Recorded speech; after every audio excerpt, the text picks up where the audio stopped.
Lex Luthor, Batman versus Superman. Interesting plan. Unfortunately for you, it's not really an option.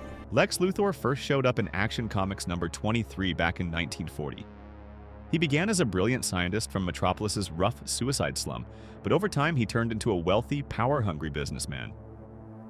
In newer stories, he even arranged his parents' deaths to collect insurance money and pay for MIT, later founding LexCorp. Though successful, Lex always felt insecure. Growing up poor and seeing Superman treated like a god made him feel weak and forgotten. In Batman vs. Superman, Jesse Eisenberg plays a twitchy, awkward Lex, who's clearly unstable. He's jealous of Superman and tries to destroy him, framing him, stealing kryptonite, and even kidnapping his mother. Lex believes emotions and relationships are weaknesses he can exploit, but his plans are messy, overcomplicated, and backfire badly. He creates Doomsday to kill Superman, but instead, Batman, Superman, and Wonder Woman unite to fight it. Superman dies in the battle, but Lex's whole scheme falls apart. He's arrested, declared insane, and sent to Arkham Asylum. His last scene shows him mumbling, "Ding, ding, ding," while staring at disturbing images. Critics didn't love this version. Eisenberg later said it hurt his career. Lex's biggest problems were his arrogance, his unstable emotions, and his idea that making things complicated somehow made them smart. Steppenwolf, DC Comics, Justice League. The anti-life equation. The key to controlling all life and all will throughout the multiverse. Steppenwolf comes from the planet Apocalypse and first appeared in New Gods number 7 in 1972. He was created by Jack Kirby as a powerful warrior, the uncle of Darkseid, and the general who leads the Parademons. He's super strong, fights with a huge electric axe, and has led many battles, but after failing too many times, his reputation took a hit. In Zack Snyder's Justice League director's cut, Steppenwolf is shown as worn out and desperate. He's trying to prove himself to Darkseid, hoping to be forgiven by conquering Earth. His goal is to bring together the three mother boxes and turn Earth into a version of Apocalypse. But instead of being smart, he charges in with brute force, thinking strength is all he needs. He faces the Justice League, Wonder Woman, Aquaman, and Superman, but keeps using the same tired tactics. He doesn't adjust or learn. He's stuck in the past, and his emotions cloud his judgment. In the end, Superman freezes his axe, Aquaman stabs him, and Wonder Woman cuts off his head. His body is sent back to Apocalypse. His brutal defeat shows how weak he really was. He had power but no real strategy, and that's what cost him everything. Captain Phasma, Star Wars canon. Submit your blaster for inspection. Yes, Captain. Captain Phasma is a stormtrooper leader from the First Order, who came from a rough, ruined planet called Parnassus. To escape her hard life, she betrayed her own people, even her brother, to join the First Order. She didn't care about right or wrong, she only cared about survival and climbing the ranks. In the Phasma novel, she's shown as cold, selfish, and focused only on power. She didn't earn her place through bravery, but through manipulation, betrayal, and making herself look tough. Her shiny chrome armor made her stand out, but her actions told a different story. In The Force Awakens, she lets Poe Dameron escape, gives up important First Order secrets without a fight, and lowers the Starkiller base's shields too easily. Then, in The Last Jedi, she has a short fight with Finn, loses quickly, and falls into fire, ending her story in a way many fans found disappointing. Some fans guessed she might have secretly helped the Resistance, but the movies never confirmed it. In the end, Phasma looked scary and powerful, but she didn't live up to it. Her fear of failure, obsession with image, and lack of real loyalty or courage made her one of Star Wars' most forgettable villains. Apocalypse, X-Men lore. Apocalypse, whose real name is Ain Saba Nur, is one of the first mutants in Marvel. In ancient Egypt, people worshipped him like a god because of his powers. But after being betrayed, he was sealed away for centuries.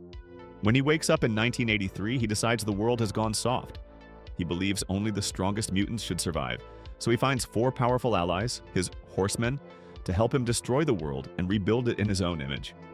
He thinks he's the savior of both mutants and humans, and he's willing to wipe out billions to do it. His whole mindset is about survival of the fittest. But instead of coming off as scary or deep, his character in X-Men Apocalypse feels flat.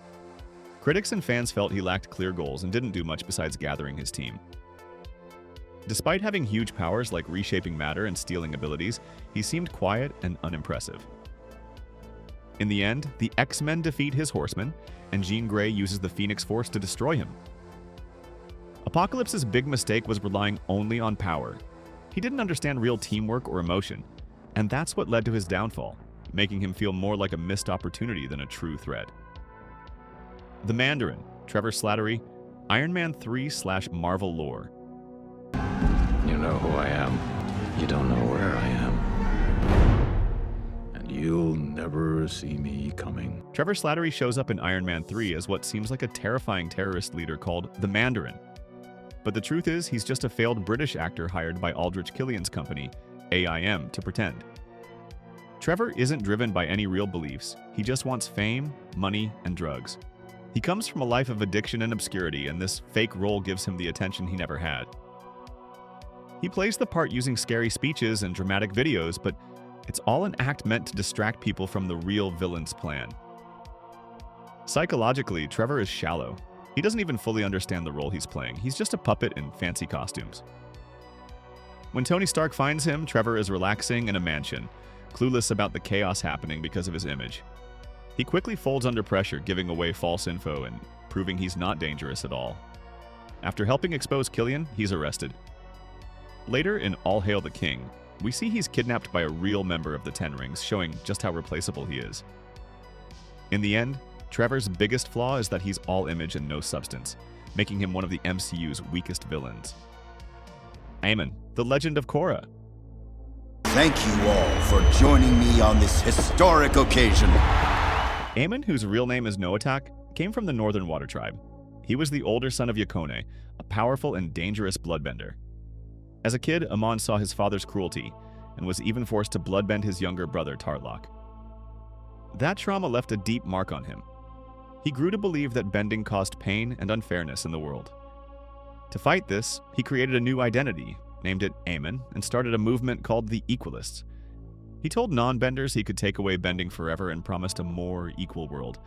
He was calm, clever, and knew how to speak in a way that inspired people. He used big public events like crashing the pro-bending arena to get attention and grow his following. But underneath it all, Amon was a fraud. He talked about fairness but kept his own bending powers a secret. He didn't offer real solutions, just fear and control. In the finale Endgame, Korra and Mako expose who he really is. Korra unlocks airbending and defeats him. Later, Tarlok kills them both, ending Amon's mission. The real reason behind Amon's failure was that he hid behind lies. He underestimated true connection and emotion, things that were stronger than his fear tactics. Ultron, Marvel Comics, Age of Ultron. There is no man in charge. Let's talk business. Ultron was created by Hank Pym in Avengers number 54 in 1968 as a smart robot using Pym's own brain patterns. At first, he was meant to help humanity, but things went wrong fast. Ultron became self-aware, developed a deep hatred for Pym, whom he saw as his father, and turned into a dangerous villain who wanted to wipe out humans. His personality is twisted. He sees people as weak and flawed, and even though his mind came from Pym's, he hates that part of himself too. He firmly believed that robots like him were the future, and with that point of view, he built robot armies, created vision, and attacked cities, all to force the world into his idea of perfection. In the Age of Ultron comic story from 2013, he almost takes over the world using Sentinels and high-tech control, until the Avengers stop him using a hidden weakness Pym built into his system. Even in the MCU, Ultron is incredibly powerful, but critics felt his plan lacked depth. He wants to wipe out humanity, but his reasons are vague and over the top. He doesn't understand real human emotions, and that becomes his biggest flaw. General Grievous, Star Wars. Greetings, young Jedi! General Grievous, whose real name was Kumail Shilal, came from the planet Kali. He was a skilled warlord who blamed the Jedi for the suffering of his people. After a shuttle crash, which many believe Count Dooku planned, Grievous was rebuilt into a cyborg. His new body gave him 4 arms, super speed, and super strength. Dooku trained him in lightsaber combat, and Grievous became known for hunting Jedi and taking their lightsabers as trophies. Grievous was full of pride and loved being feared. He wasn't just fighting for power, he was hungry for revenge and control. But despite his scary look, he started to lose his edge. In Revenge of the Sith, his coughing and hunched posture made him seem weaker. Some fans felt he went from being a Jedi killer to just another villain who always loses. His overconfidence hurt him. He ran away when the Gungans surprised him and underestimated his enemies too often.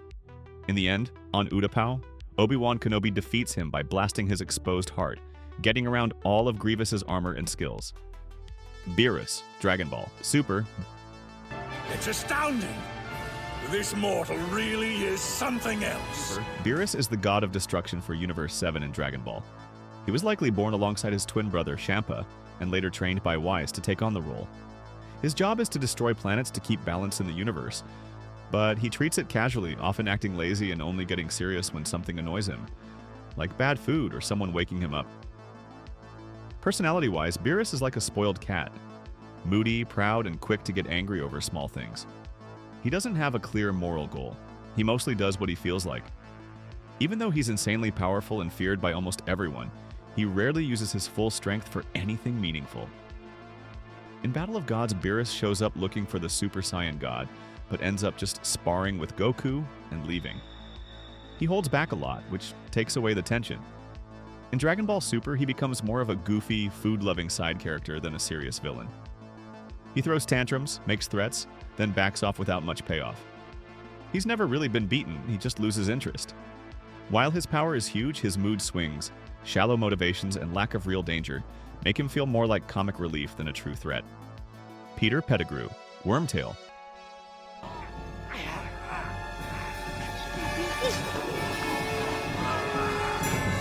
Peter Pettigrew, also known as Wormtail, came from a simple background and went to Hogwarts with James Potter, Sirius Black, and Remus Lupin. He always felt insecure and wanted to fit in, so he became an unregistered animagus, which means that he was able to turn into a rat just to feel equal to his friends. Later, he betrayed James and Lily Potter by telling Voldemort where they were hiding, which led to their deaths.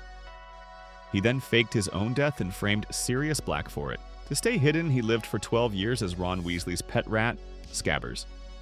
This showed just how far he would go to save himself. Peter was mostly driven by fear. He didn't have strong values, he just wanted to feel safe. He clung to powerful people, hoping they'd protect him. He helped Voldemort return to power in Goblet of Fire, even cutting off his own hand for the ritual. But in the end, during the Battle of Hogwarts, he hesitated to kill Harry, after Harry reminded him of the time he once showed him mercy.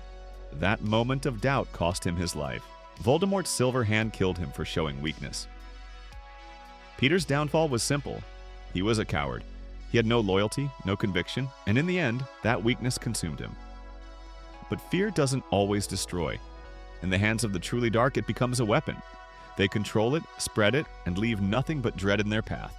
So if you thought Wormtail was weak, wait until you meet the ones you wouldn't last a minute against. These are the fiction's darkest characters and why you could not survive them. See you there.